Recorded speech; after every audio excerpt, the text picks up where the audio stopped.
Həyəcan dolu 3 saat və ya 11 illik əziyyəti 3 saata sığdırmağa çalışanlar.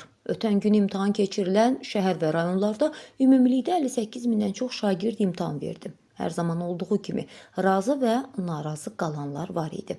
Həyəcanı geridə qoyub bildiklərini yazıb imtahandan çıxan şagirdlər onları gözləyən valideynlərinin, dostlarının, müəllimlərinin yanına tələsdilər. Bəziləri pərişan, bəziləri gülərüz. İmtahan suallarının çətin olduğunu anlamaq üçün pərişan olanların üzünə baxmaq kifayət idi.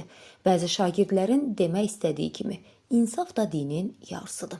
3 saat vaxtda bu qədər çətin sualları kim düşünür axı? Ən azından şagirdlərin imtahan stresini, keçirdikləri həyəcanı, uşaqların çəkdiyi əziyyəti və valideynin çəkdiyi maddi sıxıntıları nəzərə almaq olmazdımı?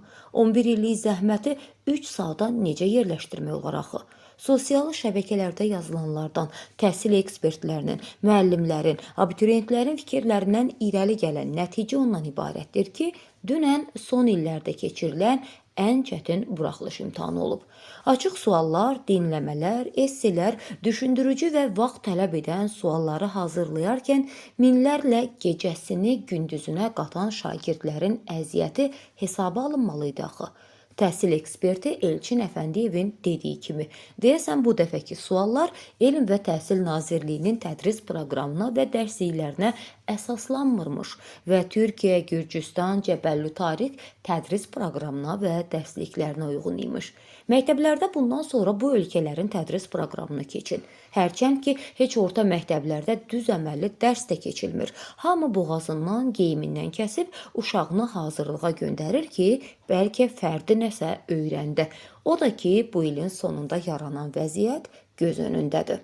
Bunu Banu adlı şagirdin dilindən daha açıq şəkildə eşidə və görə bilərik. Çəkdiyi əziyyətə sözün həqiqi mənasında yanan şagirdin ahının cavabı ağır olacaq. Təsəvvür edin ki, bu ahlar minlərlədir. Bugün imtahan verib gəlmişəm. Bugünkü imtahanla bağlı danışmaq istədiyim mövzular var. Əvvəlcə onu demək istəyirəm ki, bu videonu istədiyiniz kimi paylaşa bilərsiniz. Öz lehinizə təbii ki də paylaşa bilərsiniz. Bəlkə bizim səsimizə eşidərlər və bu hala, bu situasiyaya normal şəkildə yanaşarlar. Əvvəlcə onu demək istəyirəm ki, imtahan çətindən çətin deyildi, asandan da asan deyildi. Bəli, yaza biləcəyimiz suallar da var idi, yaza bilməyəcəyimiz suallar da var idi normal olaraq. Çünki imtahan sualları bu şəkildə hazırlanır. Yəni hər səviyyə nəzərə alınaraq hazırlanır. Amma problem nələrdə idi? Onu demək istəyirəm ki, mən Azərbaycan dili və ingilis dili biliyimə arxalanaraq getmişdim o imtahana. 250+ balı toplayacağıma inanaraq getmişdim o imtahana. Normalda OTK sınaqlarından deyirlər ki, OTK sınaqlarından 20-30 bal çox toplayırsınız. Amma mən düşünürəm ki, bu imtahanda OTK-lardan 20-30 bal az toplayacaq. Sonuncu OTK sınavından 230 bal toplamışdım. Amma imtahanda deyəsən, yenə deyirəm, OTK-lardan az yığacağıq mı? Nədir? Biz çoxmu dilləndik, OTK çox çətin olur, OTK çox çətin olur deyə, çoxmu danışdıq deyə imtahanı gətirib belə saldılar. Bir də onu demək istəyirəm, 2019-2025-ci il aralıqlarındakı imtahan sualları ilə nə dərəcədə oxşuyur? Yenə deyirəm, mən imtahana başdan sona çətin demirəm. Amma 2019 və 25 aralığındakı suallarla mətnlərlə əlaqəsi yoxdur. Rahat suallar var idi, çətin suallar var idi, amma çox düşündürücü. Baxın, asan suallar həddindən artıq asandır. Çətin suallar çətindir, çox çətindir. Yəni bilirsiniz necədir? Mən saatlarla oturub, rahat şəkildə saatlarla oturub yazacağım bir kitabçayda bir suallar toplusuydu, amma rahat şəkildə. O imtahan stresi, o həyəcan, o an, o nəzarətçi, o uşaqlar, o ortam, parta cırıldayır. Sən listeningi mən eşitmədim. Mən yəni 6 dənə sualı 0. 6 sualım açığım, batdı. Amma normalda mən ingilis dili hazırlığında listeningdən 6 yazıram və bunu əminliklə deyə bilərəm. Mənim ingilis dili müəllimim də tanınmış, yəni bir nömrəli müəllimdir. Mən ona arxalanaraq getmişəm ki, bilirdim. İngilis dilindən yaxşıyam, yaxşı da yazacağam. Buna əsasən getmişdim. Amma mənim ingilis dilim bilirsiniz nə gəlir? Heç nə oxumamışam kimi. Nəyə yanıram? Yanmaram, pis olmaram, danışmaram, susaram, o vaxt yerimdə oturaram ki, mən oxumaram.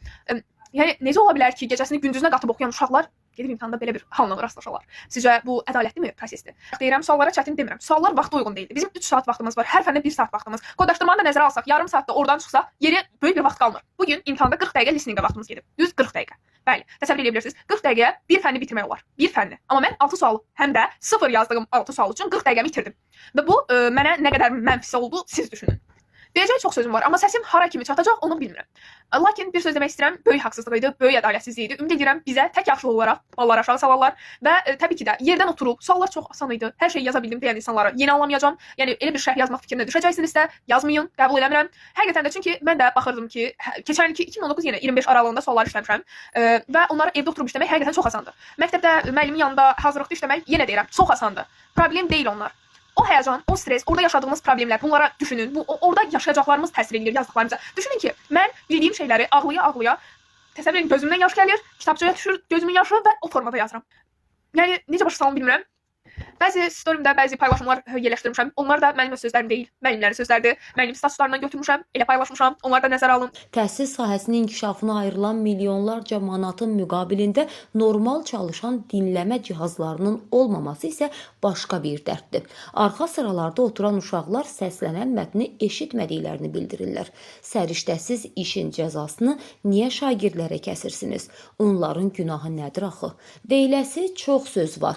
Ümid edirik ki, ən azından bu il qəbul ballarını aşağı salıb şagirdlərə yüklənən, hansı ki onlardan asılı olmayan yükü bir qədər asanlaşdıracaqsınız. Bu arada qeyd edək ki, Dövlət İmtahan Mərkəzi sualların çətin olması fikrinə münasibət bildirərək deyib ki, test tapşırıqlarının çətin olması ilə bağlı bəzi iştirakçılar tərəfindən səsləndirilən mülahizələr həqiqətə uyğun olmur. İmtahanın mürəkkəblilik dərəcəsi sosial şəbəkələrdə yazılanlara əsasən müəyyən edilmir. Bunu əsasən hər imtahandan sonra zəif hazırlıqlı iştirakçılar yazırlar. Bu hər il təkrarlanır.